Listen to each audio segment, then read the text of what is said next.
Hey guys, welcome back to English with Amrita. Today we are going to discuss something that is critically important not just for today but for the rest of your future.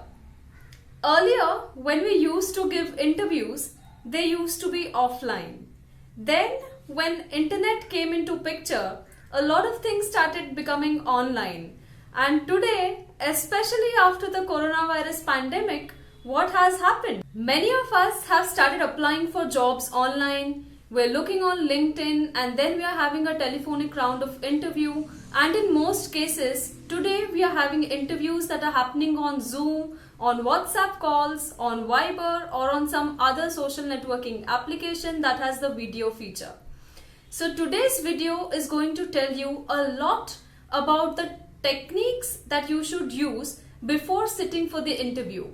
I have started an interview series videos and this is the first part of it. Today in this video we'll look at almost 8 to 10 different techniques that you should apply before appearing for an interview that is conducted online. So let's get going.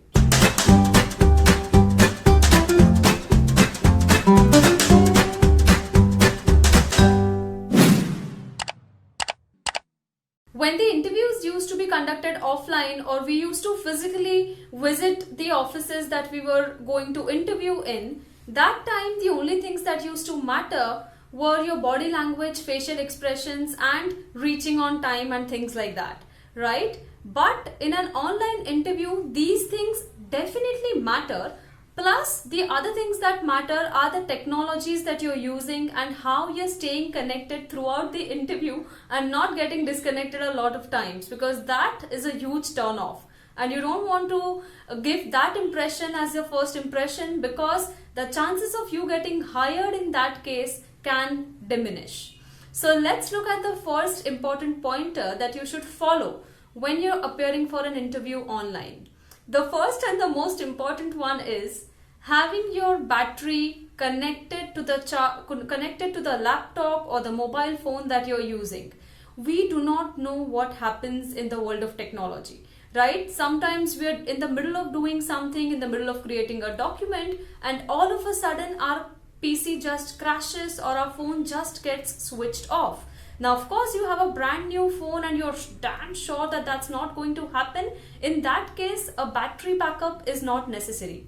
But if you're on from your PC or you're on from your laptop, it's always a good idea to charge it well in advance and at the same time connect it to a charger and keep the switch on throughout the interview, just in case there's a power cut or something that you've not thought about may just happen. The second most important thing, of course, is Wi-Fi or the internet.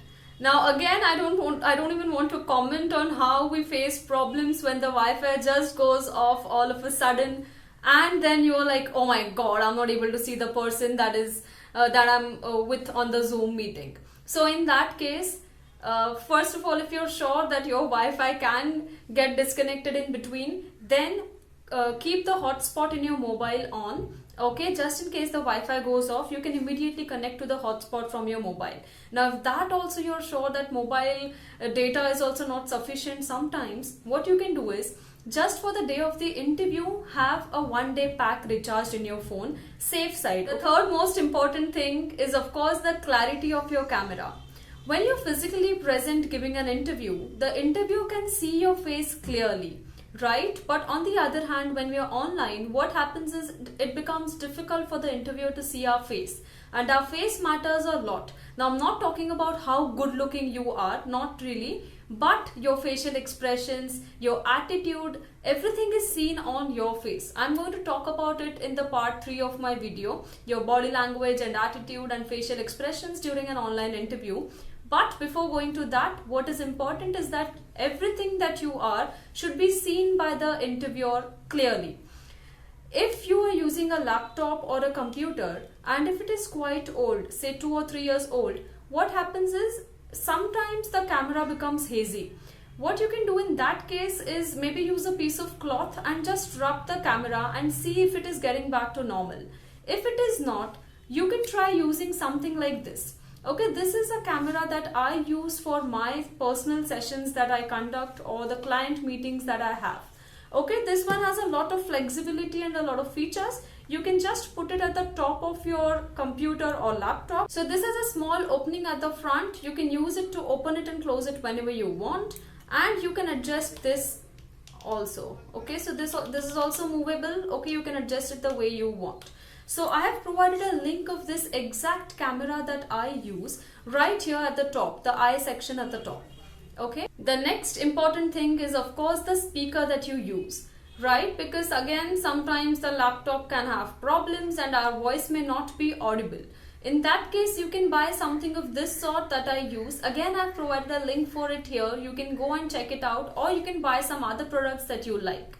The clarity of your voice is very important in the online interview, because already there could be some other distractions, right? Maybe somebody's around you. There's no closed room that you are sitting in with the interviewer. The next most important thing is to know how to use the applications that you're going to use during the interview. For example, if the interview is happening on Zoom, it's important that you know how to use Zoom.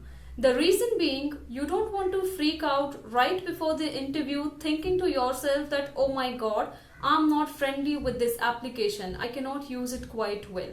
We don't want that to happen. And secondly, just in case there is some disconnection issue that happens during the interview, you should be able to immediately reconnect to the application, right? So study the app in advance. The next tip, which is very important, is to switch off all the notifications from your phone or from the computer. If you're using your phone and you have a notification of WhatsApp on, and somebody just sends a forward on the WhatsApp and it comes right in front of the Zoom call during the interview, what happens is you get distracted. And if you are distracted, you might want to tell the interviewer to repeat something, or you might just lose the flow of whatever you're speaking. So very important to turn off the notifications or put them on silent. If you're on from your computer or from the laptop, even laptops and computers have notifications on, right? Sometimes we get game requests or email notifications also. So see to it that all notifications are off. Another good advice is that you keep your phone away if you're going to give the interview from your computer. The reason being, a lot of us have the habit of just taking the phone in hand and randomly checking it without even we realizing it. When we're sitting free, a lot of us have the habit of picking up the phone and just, unlocking it and just going on some applications that we love the most. And that sometimes happens subconsciously. You don't want that to happen during the interview when the interviewer is speaking something and you're not interested. So keep the phone away from you and completely focus on the interview. The last important tip is to test all the technology before sitting for the interview. Whether or not the microphone is working correctly, whether or not the camera has good clarity, the notifications are off or not, the battery is connected or not, all of this testing has to happen at least an hour before the interview time, because we don't want to again get freaked out during the interview. Now, if the interview is scheduled at a particular time, say 6 o'clock in the evening, it's always better that you go on the link almost 15 to 20 minutes in advance, okay? Just so that you can check for yourself if everything is correct or not. If it's a Zoom call, we can enter the Zoom meeting 10 to 15 minutes in advance, check how we are looking, check everything that is in the background, which is going to come in the next video that I'm going to post. But anyway, go and sit at least 10 to 15 minutes in advance. So guys, these were some of the tips related to technology that I wanted you all to know, because I know these are simple tips and you might think, oh, I already know all of these. But when the time of the interview comes, what happens is, because you're already worried about the interview, we may tend to forget one of these things. And that will be distracting for us only during the interview, right? So it's always a good habit to take note of the small things, the small details, and then be completely prepared and confident to face the interview. I hope you liked this video, and if you did, do subscribe to my YouTube channel, because there's a lot more that is coming in the future related to interviews that happen online. So stay tuned, subscribe to my channel, comment on this video if you liked it or not, and I'll reply to you. Till then, bye-bye.